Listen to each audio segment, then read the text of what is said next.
Bonjour chers téléspectateurs d'Africom TV et bienvenue à votre revue de presse de la semaine. 7e journée des banques et établissements financiers, financement bancaire des entreprises au Mali, défis et opportunités sera au cœur des échanges à l'occasion de la 7e édition des journées des banques et établissements financiers. D'après le journaliste Amadou Sidibé des Échos, après 6 éditions bien réussies, la 7e édition de Banques et établissements financiers du Mali s'est ouverte aujourd'hui, vendredi 12 mai, et se poursuivra jusqu'au samedi 13 mai 2017 au Palais des Sports de Bamako. La journée bancaire est un espace de promotion et de vulgarisation de produits et services bancaires, d'information, de sensibilisation et d'éducation financière de la population, ainsi que la promotion de la bancarisation de l'économie. Elle a eu pour thème cette fois-ci le financement bancaire des entreprises au Mali, défis et opportunités et la gouvernance de la monétique régionale, les relations bancaires et les GIM-EMOA.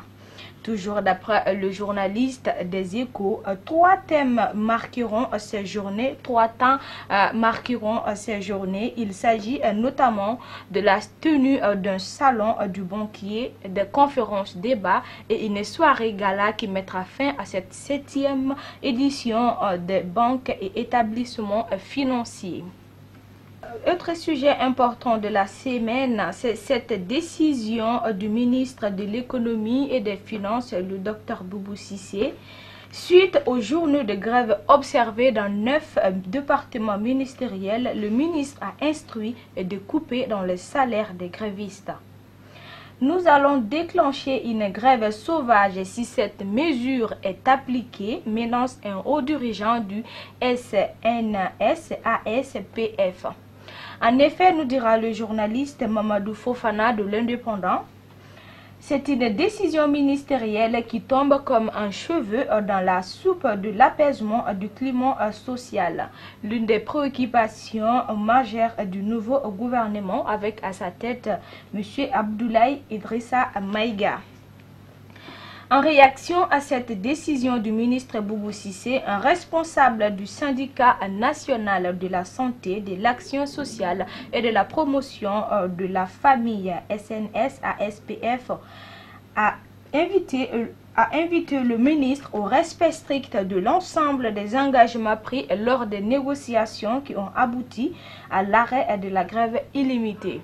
Toujours d'après l'Indépendant, selon ces hauts responsables du syndicat de la santé, cette mesure du ministre Boubou Cissé contredit formellement l'engagement que le gouvernement avait pris de renoncer volontairement à ses droits relatifs à la loi numéro 87-44 ANRM du 10 août 1987 relative à l'exercice du droit de grève dans le service public. En un mot, à l'issue des négociations, nous rappellera le journaliste de l'Indépendant, qui ont abouti à la fin de la grève, notamment de la SNS à SPF, le gouvernement avait renoncé à opérer une retenue sur les salaires des agents grévistes. S'agit-il là, s'interroge le journaliste, d'un revirement dans le but de renflouer les caisses de l'État en cette période difficile pour le pays? En tout cas, les syndicats de la santé ont déjà lancé leur menace si cette mesure venait à être adoptée. Ils disent qu'une grève sauvage sera déclenchée sur tout le territoire du Mali. Préparatif du mois de Ramadan, le Conseil national des prix convié en réunion au ministère du Commerce.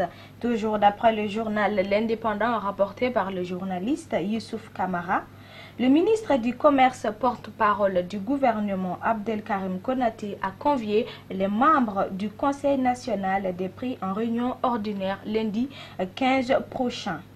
Cette réunion, nous dira les journalistes, aura comme ordre du jour principal l'état d'approvisionnement du pays en produits de première nécessité, en prélude au mois sacré de Ramadan que notre pays s'apprête à observer dans les prochaines semaines.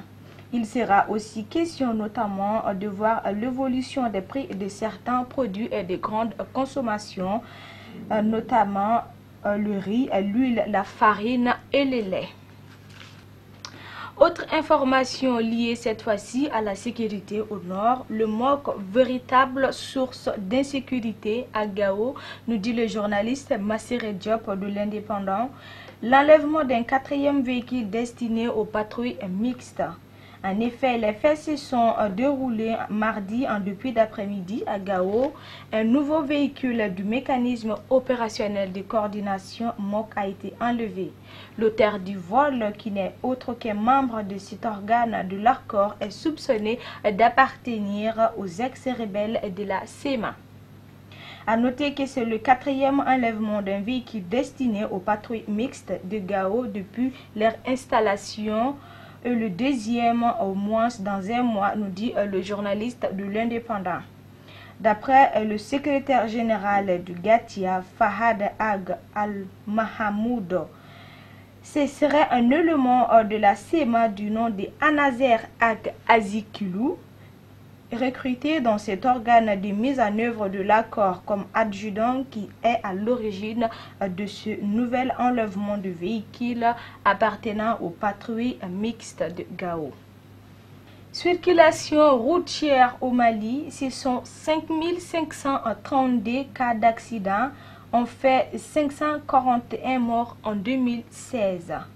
Le Mali a célébré le lundi passé la journée nationale pour la sécurité routière en Afrique de l'Ouest, autour du thème « Ralentissez pour sauver des vies ».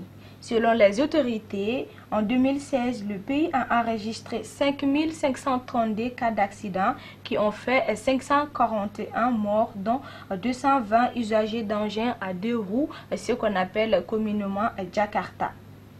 L'excès de vitesse est la première cause de ces accidents avec 1071 cas, 121 personnes tuées, 540 personnes blessées gravement et 930 personnes blessées légères.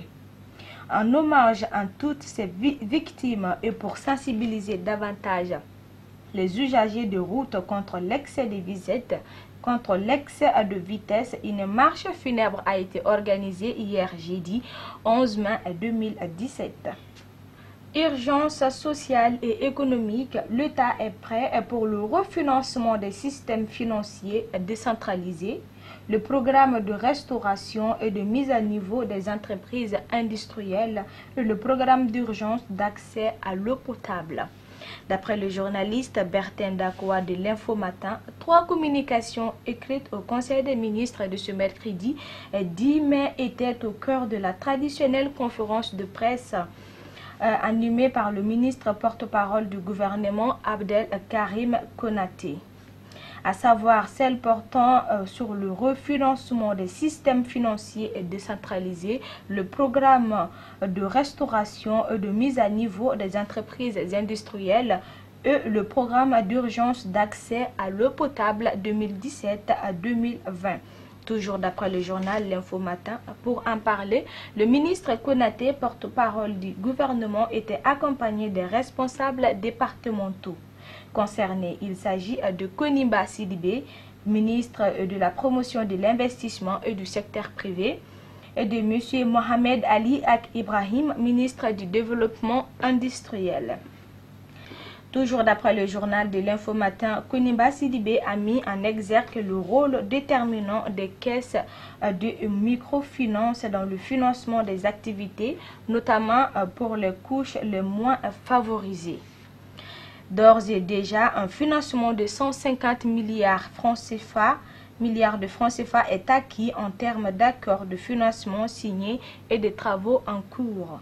Quant à Malik Ali-Ousseini, nous dira le journaliste de l'Info Matin, il a souligné que l'accès à l'eau potable est une priorité pour notre pays, un souci du président Ibeka qu'il a fait savoir lors de sa traditionnelle présentation de vœux en décembre dernier.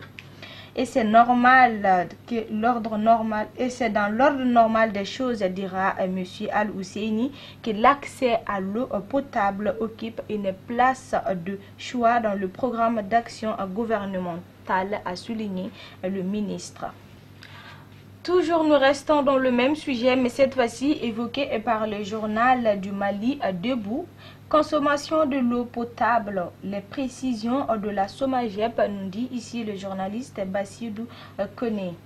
L'eau distribuée par la Société malienne de gestion de l'eau potable SOMAGEP SA est soumise à une série de traitements physico-chimiques et bactériologiques pour répondre aux normes de potabilité fixées par l'Organisation mondiale de la santé. Le laboratoire central de SOMAGEP SA contrôle l'eau distribuée sur l'ensemble des centres, soit une population d'environ 5 millions d'habitants. Voilà, c'est tout pour la revue de presse de cette semaine. Merci de l'avoir suivi.